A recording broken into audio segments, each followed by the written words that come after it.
Hello guys, welcome to UGC Net World YouTube channel. My name is Deepak and today we are going to talk about strategy for paper 1. About me, as all of you know, my name is Deepak Meher. I have done masters in political science from Jawaharlal Nehru University. I have cleared NET GRF in my very first attempt when I was pursuing my masters. और इसके अलावा JNU DU और भी बहुत सारी universities का PhD entrance भी मैं क्लियर कर चुका हूँ, ठीक है। तो I think I am well capable of explaining the strategy for paper 1 to all of you guys. तो सबसे पहले बात करते हैं अकाउंटेबिलिटी रीज़न के लिए। This is my result of net GRF and I got 99.79 percentile in my paper 1. That is quite good, I would say that is above average for paper 1, क्योंकि जो मोस्ट ऑफ द स्टूडेंट होते हैं उनके paper 2 में बहुत अच्छे marks होते हैं बट पेपर 1 में इतने अच्छे मार्क्स वो नहीं ला पाते हैं, ठीक है। तो पेपर 1 और 2 में कितने कितने मार्क्स का पेपर होता है, सबसे पहले तो इसकी बात करें तो नेट GRF में 2 पेपर होते हैं, पेपर 1 एंड पेपर 2।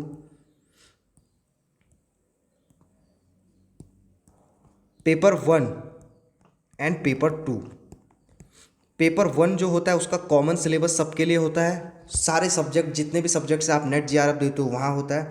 पेपर 2 जो होता है वो हर सब्जेक्ट का स्पेसिफिक होता है। पेपर 1 में 50 क्वेश्चन होते हैं, पेपर 2 में 100 क्वेश्चन, सारे क्वेश्चन ये 2-2 मार्क्स के हुए। तो पेपर 1 में टोटल मार्क्स हुए 100, पेपर 2 में हुए 200। तो आपकी जो कट ऑफ बनती है वो 300 पे बनती है, 300 में से। तो इससे हमें क्या पता चलता है कि आप किसी भी एक पेपर में अगर एक्सेप्शनली वेल परफॉर्म करते हो तो आप आसानी से जो है GRF क्लियर कर सकते हो, ठीक है। अब मैं अगर अपनी बात करूं तो मेरे पेपर 2 में बहुत ख़राब तो नहीं बट एवरेज मार्क्स आए थे, बहुत अच्छे नहीं थे। बट पेपर 1 में चूंकि मैंने एक्सेप्शनली बहुत अच्छे आए थे, I got 40 question right, that mean 80 out of 100 marks in paper 1। उसकी वजह से मेरा आसानी से GRF फर्स्ट अटैम्प्ट में हो पाया, वो भी जनरल के कट ऑफ से भी ज़्यादा मार्क्स के साथ, ठीक है। तो आप लोग कैसे ला सकते हो इतने मार्क्स, मैं आपको बताऊंगा एक आइडियल और प्रैक्टिकल स्ट्रेटेजी क्या होनी चाहिए। एटलीस्ट 35 प्लस मार्क्स, 35 to 40 के बीच में आप कैसे क्वेश्चन सही कर सकते हो, दैट मीन्स 70 to 80 मार्क्स आप कैसे ला सकते हो पेपर 1 में, उसकी स्ट्रेटेजी मैं आप लोगों को आज शेयर करने वाला हूँ। तो देखते हैं। सबसे पहले तो किसी भी चीज़ की आप तैयारी करते हो, सबसे ज़्यादा इंपॉर्टेंट जो चीज़ होती है दैट इज़ अवर सिलेबस। तो सिलेबस ज़रा देखते हैं पेपर 1 का क्या है और क्या क्या इसमें नहीं है। सबसे पहले तो आपको सिलेबस याद होना चाहिए। सिंपल पॉइंट है, पेपर 1 का 10 टॉपिक है, इसमें हर टॉपिक से 5 क्वेश्चन आएगा। सिंपल है, ना कम आते हैं ना ज़्यादा आते हैं मोस्ट ऑफ टाइम। एक बार बीच में वो बहुत ही इरेगुलर हुआ था बट अभी पिछले 2-3 सेशन से जब से पेपर हो रहा है 5 क्वेश्चन हर एक यूनिट से, total unit 10, that means 50 question 100 marks के। अब आप देखो, इसको मैं अब आपको बताता हूँ क्या क्या इसमें। टीचिंग एप्टीट्यूड का मतलब क्या होता है, शिक्षा पद्धति वगैरह, क्योंकि जो आप एकेडमिक्स में जा रहे हो तो आपको टीचिंग का काम करना है इसलिए सिखाया जाता है। रिसर्च एप्टीट्यूड में रिसर्च के बारे में आपको पढ़ाया जाता है। रीडिंग कॉम्प्रिहेंशन का सिंपल मतलब है पैसेज आपको आते हैं 5 क्वेश्चन, दैट मीन 10 नंबर के। कम्युनिकेशन का 5 क्वेश्चन आते हैं। रीजनिंग आपको पता है जिसमें मैथ्स आती है। एक लॉजिकल रीजनिंग आती है, मतलब थ्योरी वाली रीजनिंग, फिलॉसफी जिसमें हम पढ़ते हैं रीजनिंग के। DI अगेन मैथ्स का पार्ट है। ICT information and communication technology, आज की डेट में क्या क्या इंफॉर्मेशन चल रहा है, सोशल मीडिया हो गया आपका, अलग अलग टाइप के, Web 3, Web 2, मेटावर्स, ये सारी क्या है कम्युनिकेशन टेक्नोलॉजीज हैं, इसके बारे में आपको पता होना चाहिए। पीपल और इन्वायरमेंट के बारे में आपको पता होना चाहिए और हायर एजुकेशन जो सिस्टम है उसके बारे में आपको पता होना चाहिए। तो बहुत ही डिफरेंट डिफरेंट स्पेक्ट्रम से, कहीं उसने मैथ्स भी डाल दिया है तो कहीं उसने फिलॉसफी भी इसमें डाल लिया है, रिसर्च भी उसने इसमें डाल दिया है, तो उसने इसमें डाटा इंटरप्रिटेशन पे डाल दिया कि मतलब बिल्कुल डाइवर्स टॉपिक है, कोई एक वन डायमेंशनल टॉपिक नहीं है पेपर 1 में। तो आप इसको कैसे टैकल करोगे? अब इसको टैकल करने की 2 स्ट्रैटेजीज हैं, ठीक है, जो मैं आपको बताता हूँ। क्या? Ideal versus practical. सबसे पहला तो आपका मुद्दा ये होना चाहिए कि इसमें जो है 50 में से 15 जो क्वेश्चन होते हैं वो 15 क्वेश्चन क्या क्या होते हैं, दैट मीन्स 30 नंबर का 100 में से एक हो गया उसमें से मैथ्स नंबर 1, दूसरा हो गया रीडिंग कॉम्प्रिहेंशन बोले तो पैसेज, तीसरा आपका हो गया डाटा इंटरप्रिटेशन। इसमें से आप 15 में से 15 क्वेश्चन सही कर सकते हो। क्यों? क्योंकि इसमें कुछ फिलोसॉफिकल याद करने वाला तो है नहीं।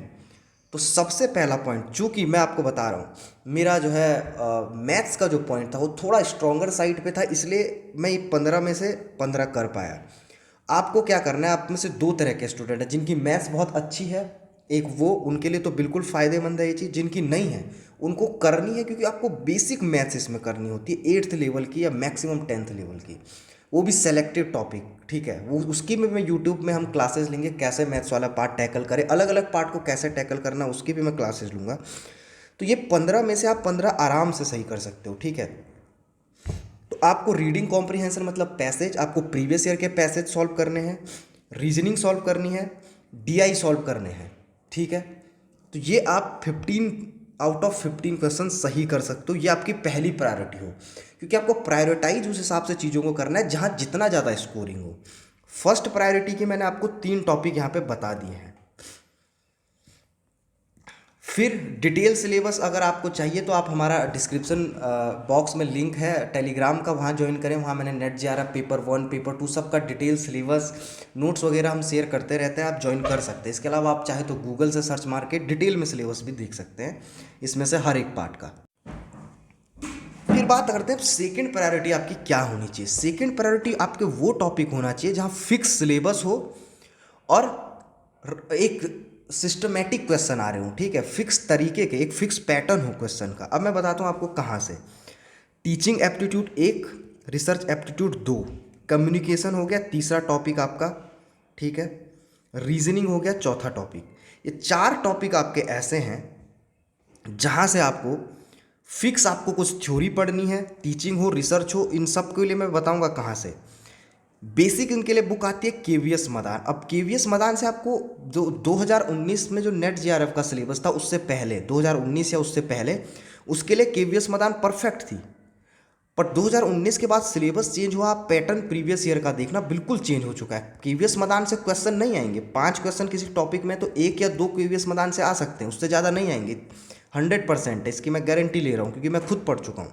बट केवीएस मदान पढ़नी जरूरी है इसलिए कि आपको एक ओवरऑल अंदाजा हो, आपको कहानी पता चले कि टीचिंग में होता क्या है, रिसर्च में होता क्या है। ये आपका पहला, ये 4 जो टॉपिक हैं वो मैं आपको बता रहा हूँ, कम्युनिकेशन, रीजनिंग, टीचिंग और रिसर्च। अब आपने बेसिक आपको पता चल गया, ठीक है, किताब पढ़ के उसको। उसके बाद आपको क्या करना है, चूंकि हर सब्जेक्ट का, हिस्ट्री हो, पॉलिटिकल साइंस हो, 100 सब्जेक्ट से ज़्यादा में नेट जेआरएफ पेपर कराता है। हर सब्जेक्ट के साथ पेपर 1 का अलग पेपर होता है, आप समझ रहे हो।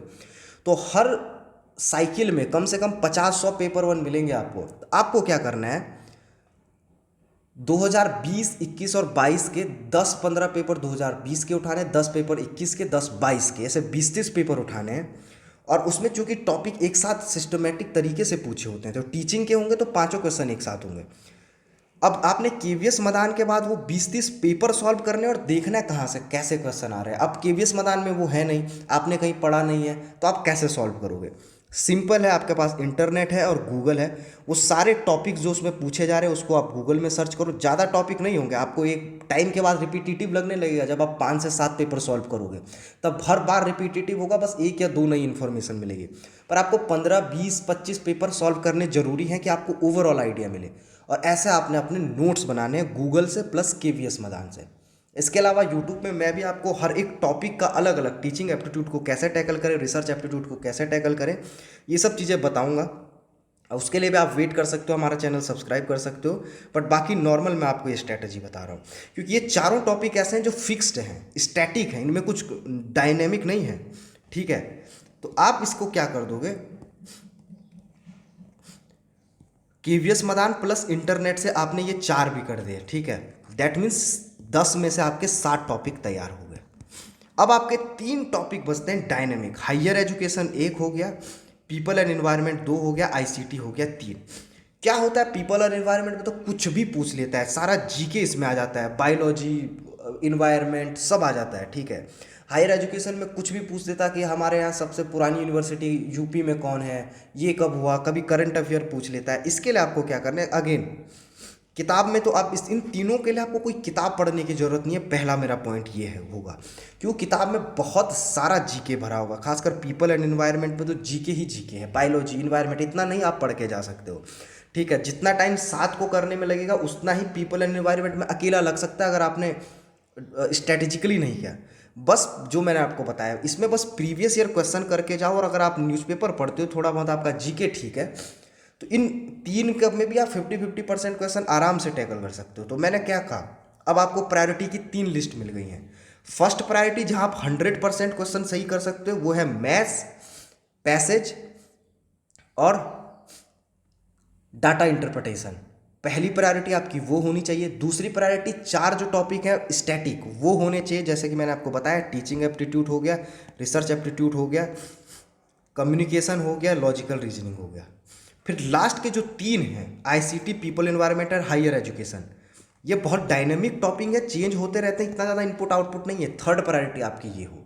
इस हिसाब से अगर आप प्रायोरिटाइज कर पाए अपनी स्ट्रैटेजी को और आपने जितना जो है स्ट्रैटेजी में बता रहा हूँ उसको पूरा फॉलो किया, तो आप 100% एटलीस्ट मैं कह रहा हूँ 50 में से 35 मतलब 100 में से 70 मिनिमम ला सकते हो। उसके अबव एंड बियॉन्ड भी आप लोग आराम से जा सकते हो। ठीक है, तो ये थी मेरी जो है स्ट्रैटेजी फॉर पेपर 1। इसके अलावा मैं नेक्स्ट वीडियो में बात करूँगा अलग अलग टॉपिक के, टीचिंग एप्टीट्यूड को कैसे टैकल करें, रिसर्च को कैसे करें, या जो 3 प्रायोरिटाइज मैं बता रहा हूँ इन तीनों का मैं अलग अलग वीडियो बनाऊँगा, तीनों को कैसे कैसे टैकल करना है।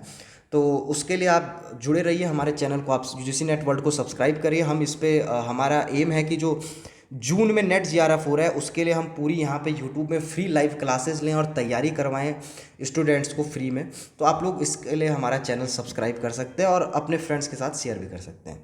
Thank you.